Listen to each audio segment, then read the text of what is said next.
हर हफ्ते नई भूतिया कहानियां देखने के लिए भूतिया कहानी चैनल को सब्सक्राइब करें और बेल आइकन दबाना ना भूलें।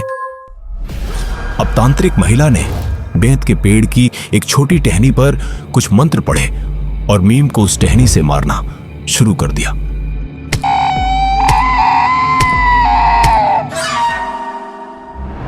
दोस्तों, आज की सच्ची भूत की कहानी अरबी इस्लाम ने भेजी है और ये कहानी उनकी बड़ी बहन मीन के साथ हुई। आज का खास सवाल, क्या आपके गांव में कोई ऐसा पेड़ है जिसकी लोग पूजा करते हैं? हमें नीचे कमेंट्स में उस पेड़ का नाम और जगह बताएं। रमजान का महीना था। उस दिन मीम की बड़ी बहन के ससुराल वालों के घर मीम का परिवार की तरफ से बहुत सारे इफ्तार भेजे गए थे, लेकिन बड़ी बहन के ससुराल वालों ने सारे इफ्तार वापस भेज दिए,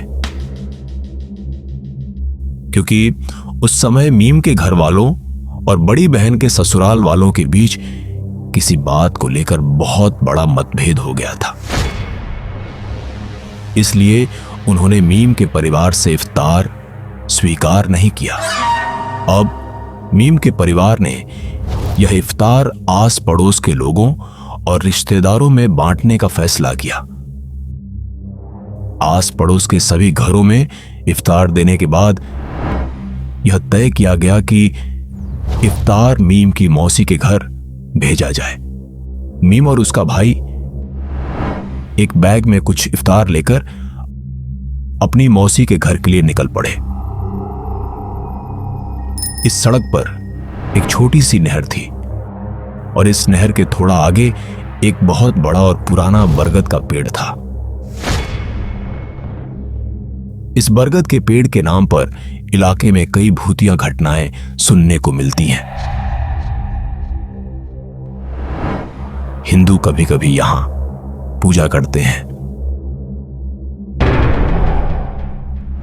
मीम और उसके भाई ने सोचा कि रमजान के महीने में शैतान कैद रहता है, इसलिए उस बरगद के पेड़ से डरने की कोई बात नहीं है। कुछ देर बाद वे उस छोटी नहर के पास आए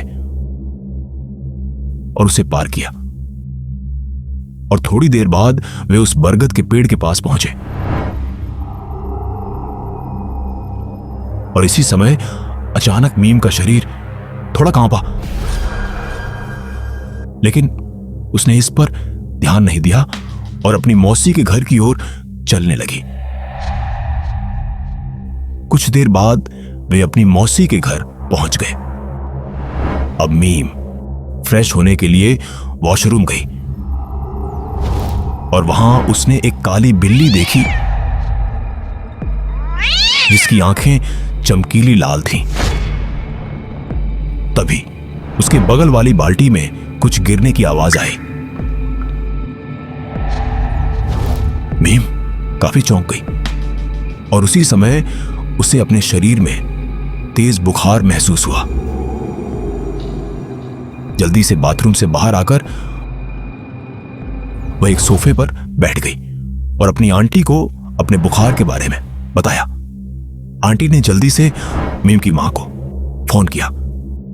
आपकी बेटी को बहुत तेज बुखार है, इस हालत में वो घर कैसे जाएगी?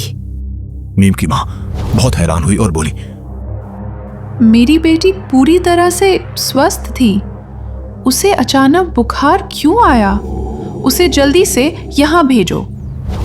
बड़ी मुश्किल से मीम और उसका भाई बरगद के पेड़ के पास वाली सड़क पर अपने घर की तरफ चलने लगे।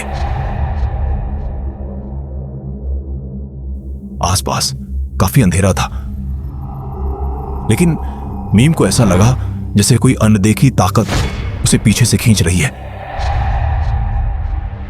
वो बड़ी मुश्किल से चल रही थी और कुछ देर बाद वे अपने घर पहुंच गए।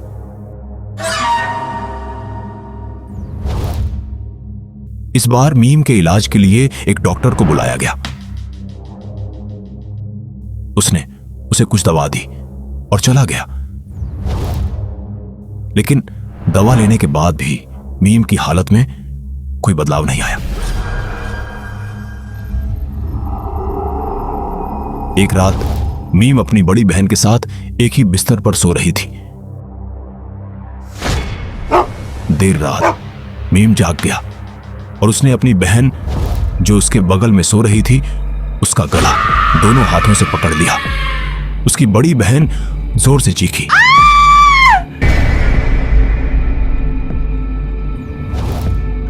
अगली रात मीम की मां मीम के साथ सोई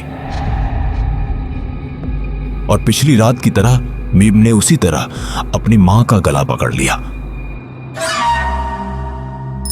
अब मीम की मां एक जान पहचान वाली औरत के पास गई और उन्हें मीम के साथ हुई सारी बातें बताई। वो औरत असल में एक तांत्रिक थी जो कई तरह के तंत्र करती थी। सारी बातें सुनकर वह मीम के घर आई और तंत्र करने लगी। कुछ समय बाद मीम की हालत अचानक बदल गई। बिखरे बाल, आंखों के आसपास पूरी तरह कालापन और सिर पर एक सिंदूर लगा हुआ था। तुम अभी इस लड़की का शरीर छोड़ दो। नहीं, मैं उसका शरीर नहीं छोड़ूंगी।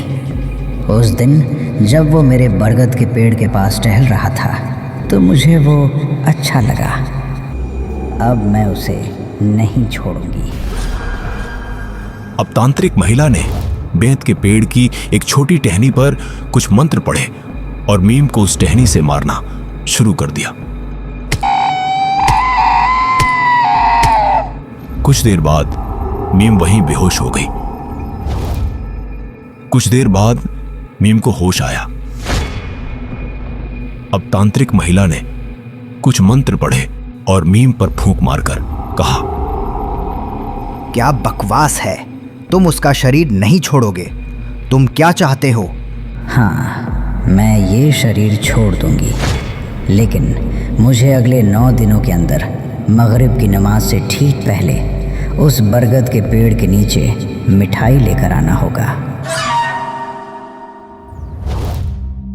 फिर एक शाम मीम के परिवार ने बरगद के पेड़ के नीचे कुछ मिठाइयां रख दी।